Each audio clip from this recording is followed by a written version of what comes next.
Dillon Gabriel might be the one under center, but Shedeur Sanders has made it clear he's the better quarterback. That's not a debate among teammates. It's a reality that's been quietly accepted inside the Browns facility. So why is he still riding the bench? The deeper you look, the more obvious the answer becomes. This isn't about football. It's about optics, family legacy, and the NFL's long-standing discomfort with players who carry a name bigger than the organization itself. Sanders' recent white flag tweet wasn't weakness. It was a challenge, a dare to the league to admit what's really happening. If you're into the real story and all the messy twists they don't show on highlight reels, go ahead and subscribe. And if you're sticking around to see how this Browns QB chaos plays out, you should definitely be subscribed. Sanders' story is shaping into something larger than one quarterback controversy. His perseverance, despite the politics and misjudgments, is a blueprint for integrity in a sport often dominated by ego and image. The league's credibility now hinges on its willingness to break old patterns and reward excellence where it exists without prejudice. Because if it can't, Sanders will go somewhere that can. And when that happens, the regret will be all theirs. The NFL was caught completely off guard, and it took just one tweet. No media tour, no press conference, no angry tirade on camera. Just a single subtle message from Shedeur Sanders that said everything without saying much at all. It wasn't loud, but echoed through every front office, locker room, and fan base paying attention. Because when a player tweets something that reads like a white flag, and everyone immediately understands the context, that means the issue isn't just real. It's been bubbling under the surface for a while. Shedeur's tweet was not surrender. It was exposure, a quiet spotlight on a system that has never known what to do with players like him. And by players like him, let's be very clear. We're talking about players with elite talent, high character, proven leadership, and a last name that makes insecure institutions squirm. The issue isn't football. It's perception. Shedeur Sanders didn't get benched because he lacked ability. He didn't stay off the field because of discipline issues. There was no locker room drama, no film study laziness, no attitude problem. He stayed benched because some people in the NFL still can't separate the man from the myth of his last name. And when your name is Sanders, the expectations are high. Yet, somehow, the tolerance is low. And here's the kicker. By every measurable standard, Shedeur is outperforming the guy ahead of him. Dillon Gabriel may be the official starter for Cleveland Browns, but there's no universe where anyone honestly believes he's the more talented quarterback. The gap is obvious to anyone paying attention. Whether it's reading defenses, throwing mechanics, pocket presence, or leadership, it's Shedeur every time. So when the Browns continue to bench him in favor of Gabriel, even during games where the outcome has already been decided, it sends a very specific message, one that has nothing to do with performance. It tells us that certain names, certain personalities, certain legacies come with baggage these teams aren't ready to unpack. They don't want to deal with the expectations. They don't want the spotlight. They don't want to admit that a player they undervalued is already better than the one they're backing. Because if Shedeur plays and succeeds, it forces the Browns to own their mistake.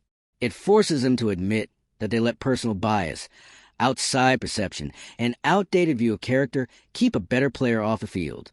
And in the NFL, where ego is currency, that kind of self-reflection rarely happens. So instead, they double down. They keep Gabriel on the field. They ignore the locker room whispers. They ignore the fans. They ignore the very obvious tape. Because changing direction now would be admitting they missed it. And no front office wants to wear that L. And Shedeur, he hasn't flinched. He hasn't called anyone out. He hasn't stirred up drama. He hasn't thrown a fit or gone to the media. What he's done is far more effective. He's kept quiet, stayed locked in, and continued to carry himself like a professional. Mature, grounded, focused, faith-driven, the kind of player you build around. But instead of being celebrated, he's been sidelined, because in this league, character often only gets rewarded when it fits a specific mold. If you're humble, but in the quiet vanilla, don't rock the boat way, you're good. If you're focused, but don't bring any media attention with you, you're safe. But if you're confident, composed, and come from a legacy that already makes some execs feel threatened, That's when character somehow becomes a problem. It's a double standard. And Shedeur's living it in real time. There's a long history of players in the NFL being overlooked for reasons that have nothing to do with their actual performance. Too outspoken, too confident, too famous, too connected. And now Shedeur joins that list. Not because he deserves to be there, but because he threatens a system that prefers its stars to fit a predictable template. And still, he waits, not because he's passive, but because he knows his opportunity will come. Whether in Cleveland or somewhere else, the moment is coming, because talent like his can only be denied for so long. Eventually, someone will see what the Browns refuse to, and that's when the real shift happens. Because the second Shedeur takes meaningful snaps, whether from injury, trade, or just the inevitable collapse of the current QB strategy, everything changes. One good drive, one strong performance, one breakout game, and the narrative the Browns tried control completely unravels. Because the story writes itself. The backup the team buried turns out to be the best quarterback on the roster. And the fallout? It won't be quiet. The fans will turn. The analysts will ask questions. The press will circle back to that tweet. And suddenly, the Browns won't be able to hide behind development timelines or quarterback room dynamics. They'll have to answer for why they sat on this kind of talent for so long. But by then, Shedeur won't need the apology. He'll have the moment. That's the beauty of how he's handled this. His patience isn't passive, it's strategic. He's keeping receipts. Not in a bitter way, but in a focused way. Because when his time comes, it won't feel like a lucky break. It'll feel overdue. And that's what's so frustrating for people watching all this unfold. Shedeur shouldn't have to wait. He's already earned his shot. He's already shown the maturity, the readiness, the ability. The only thing he hasn't done is fit the mold, and that shouldn't be a requirement anymore. If anything, the NFL should be racing to evolve past that.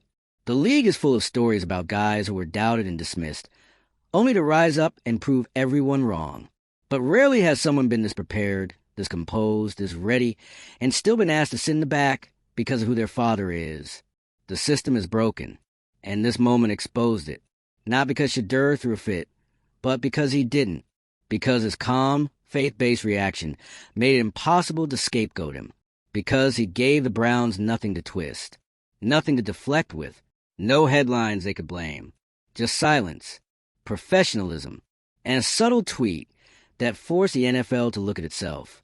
And now the league has a choice. Keep pretending this is normal.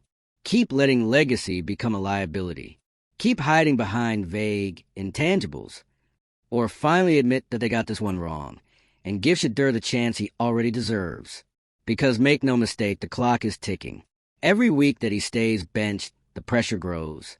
Every time the offense sputters under Gabriel, the questions get louder. And eventually, the Browns are going to run out of places to hide. When that day comes, it won't just be about Shedeur finally taking the field. It'll be about everything that had to break down before they gave in. And if you've made it this far, you already know how that story ends. So if you're done watching this cycle repeat, hit that like, drop a comment. Tell us what you think the Browns are afraid of. And subscribe, because we'll be here the day Shedeur finally steps on that field. And when he does, the league better be ready. Here's what's going to make the ending so much worse for the Browns. That is, when Shedeur finally gets the opportunity he's already earned, it won't just reflect on him. It's going to reflect on them. On the decision-makers who watch him show up early, stay late, lead like a veteran, practice with precision, study like a starter, and still said, nah, we're good. They're not just benching a quarterback. They're burying a narrative. Because once he plays and the talent becomes undeniable to everyone, that's when the backlash hits. Not because the fans are just rooting for a new guy, but because they'll realize how long they were sold a lie. And it won't be subtle. People will dig up the clips, the press conferences, the lukewarm quotes, the forced offenses of Dylan Gabriel's play. Every excuse the team made to justify sitting a better quarterback while the offense stalled week after week. It all becomes fuel.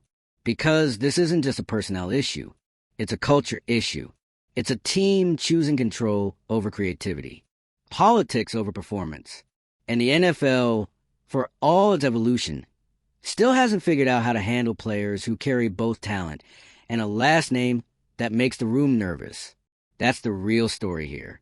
Not just that Shedeur is good, but that his goodness threatens a certain power dynamic.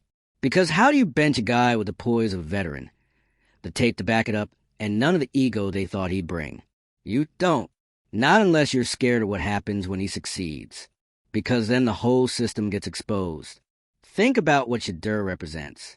A player who's had cameras on him since high school, who entered college football as the son of one of the most iconic, polarizing figures in sports, who dealt with relentless media coverage, aggressive skepticism, and a million expectations, and still performed, still led, still studied, still executed, still rose.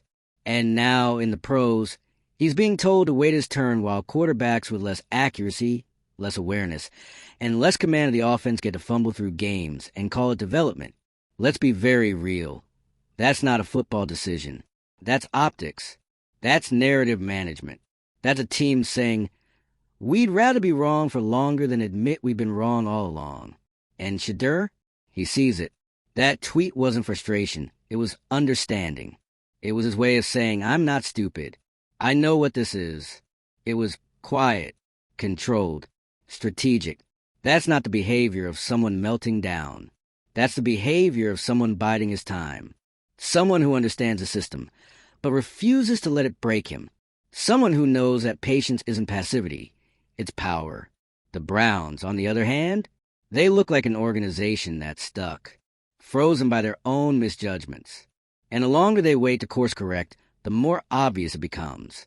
Because we're not in week 1 anymore. This isn't preseason chatter. This is mid-season evidence. Game tape, stats, patterns, and all of them point to the same conclusion. Dillon Gabriel isn't the future. Not for this team. Not for this system. Not with the way he's playing. Meanwhile, the guy with the NFL-ready pedigree, the one with the calm pocket presence, the high football IQ, the ability to read a defense and make adjustments on the fly, still holding a clipboard.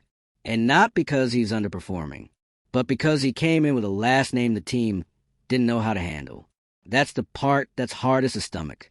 Not just for fans, but for players, too. Because every person in that locker room knows who's ready. They see it in the reps. They feel it in practice. They know when someone's holding back a team just to protect a front office decision. And let's not pretend the players aren't talking about it. They know what Shedeur brings. They know what he's capable of. And most of them are just waiting for the moment he finally gets the green light. Because then they'll get to see what this offense actually looks like at full capacity. The Browns? They're just hoping to delay that moment as long as possible. Because when it happens, the truth becomes undeniable. And there won't be anywhere left to hide. Other teams are watching. Scouts are watching. Coordinators are watching. Everyone knows Shedeur isn't going to stay benched forever. And when that door opens, even if it's in a different city, the Browns will go from gatekeepers to cautionary tale. The story becomes how they mishandled it, how they let politics get in the way of progress, how they watched a player with the poise, discipline, and performance of starter and chose instead to protect a narrative. They won't be able to spin that, not after the tape starts rolling, not after Shedeur gets on the field and delivers what we all know he's capable of, not after the world sees what they chose to ignore. And that's the moment the NFL dreads, when merit finally trumps mythology, when a player like Shedeur breaks through not because the league gave him a chance, but despite it. He's not asking for special treatment. He's asking for fairness, for the chance to compete, for the opportunity to show what he's already proven behind closed doors. And right now, the Browns are the ones keeping that door shut. It's not just disappointing, it's dangerous. Because the NFL thrives when it leans into evolution, when it stops holding on to its biases, and starts rewarding those who actually earn the opportunity. Shedeur Sanders has done everything right. And if that still isn't enough to get on the field, then the problem isn't him. It's the system. A system that rewards a familiar overprepared. A system that punishes legacy when it should be celebrating it.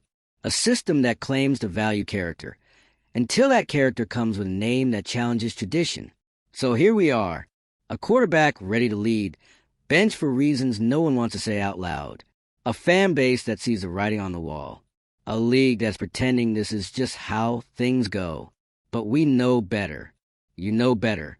And when Shedeur finally gets that start, there won't be any more questions. Only receipts.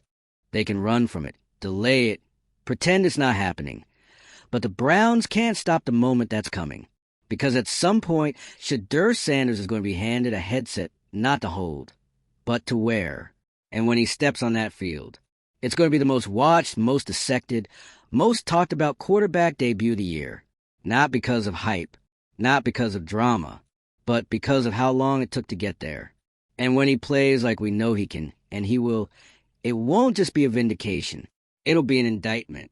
An indictment of how one of the most talent-starved quarterback rooms in the league ignored their most capable leader. An indictment of how a player could do everything right and still be boxed out because of assumptions built off a name. This isn't about Deion Sanders. This isn't about Coach Prime. This is about a quarterback who came into the league prepared with poise, with maturity beyond his years, and was still treated like he had something to prove beyond football. Shedeur's situation shines a massive light on how deep bias runs in NFL culture.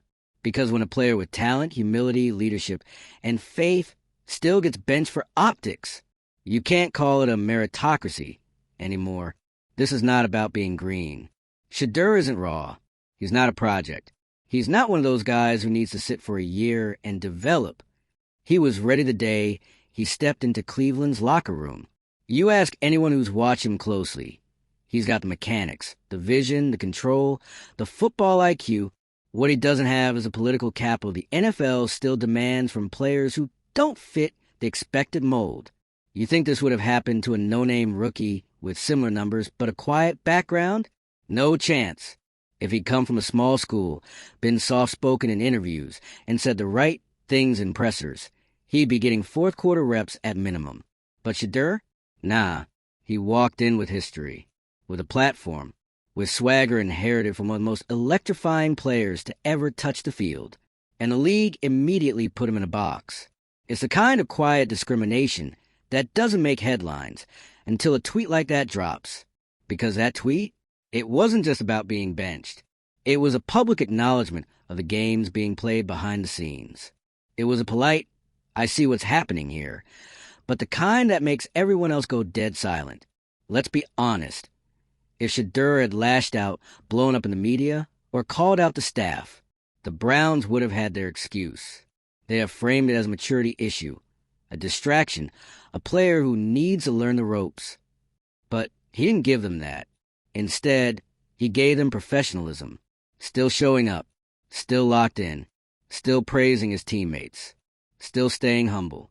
And that's what made the silence louder. Because when you remove the excuses, when there's no behavior criticized, what you're left with is the raw truth. That truth? The Browns are choosing comfort over courage. They're more afraid of being wrong than they are excited about being right too early. Because if Shedeur steps in and succeeds, if he outplays Gabriel from the jump, that becomes a permanent stain on their evaluation process. It means they had the guy, and they didn't trust him. It means they let outside noise, name bias, and internal politics dictate who got to play, rather than what was best of the team. And let's not forget what this says to other players. 2, because everyone else in that locker room is watching. They see who's practicing like a starter, who's staying late, who's taking the game seriously. They know Shedeur is not just sitting on talent. He's working. So when the guy doing everything right still doesn't get a shot, it sends a message. It's not about the work. It's about the narrative. And that's dangerous. It breeds resentment. It chips away at the idea that hard work gets rewarded. And over time, that eats a locker room alive. You can't build trust when the most deserving guy can't get on the field. What the Browns don't seem to understand is that talent like Shedeur's doesn't just sit quietly forever. It grows. It learns. It waits. And when the time comes, it takes. And if it doesn't happen in Cleveland, it will happen somewhere else. Because teams are already watching. There's not a single quarterback coach, scout, or GM in this league who hasn't seen what Shedeur did at Colorado, under more pressure and public attention than most rookies will ever deal with. And still, He kept the ball moving. Still he led. Still he won. And they're seeing what's happening now. They're watching the Browns blow it. And they're quietly preparing. Because the second Shedeur becomes available, whether through a trade, free agency, or sheer desperation, they'll be ready. Ready to give him the shot he already earned. Ready to let his game do the talking. And when that happens, there will be no more doubts. No more whispers. No more but what ifs. Just a quarterback doing exactly what he's always been capable of. Leading a team, delivering results, proving everyone wrong not with flash, but with execution. That's when the narrative flips. The same people who question his readiness will suddenly praise his poise. The same voices who said he needed time will start calling it a perfect fit. The same execs who once rolled their eyes at the Sanders name will wish they'd picked up the phone sooner. And Cleveland? They'll be left with a storyline they can't edit. They'll be the franchise that had him. The one that watched him show up every day like a professional. The one that ignored every sign, every stat, every moment of quiet leadership, and still chose to keep him off the field. And the fans won't forget that. Because when you sit on a gold mine and pretend it's fool's gold, you lose more than games. You lose trust. You lose credibility. You lose the locker room. And once that's gone, there's no getting it back. So the Browns have a choice to make. Keep doing what they're doing. Cling to comfort, protect the ego, stay wrong longer than anyone else. Or they can face the music, admit they missed it, and do the thing that takes actual leadership. Change course. Because Shedeur's ready. He's been ready. And this league only stays blind for so long before it's forced to see what's right in front of it. So if you follow this whole story, if you felt the frustration build with every week he's been benched, if you're watching a team waste an opportunity while the clock ticks, then you already know what to do. Hit that like.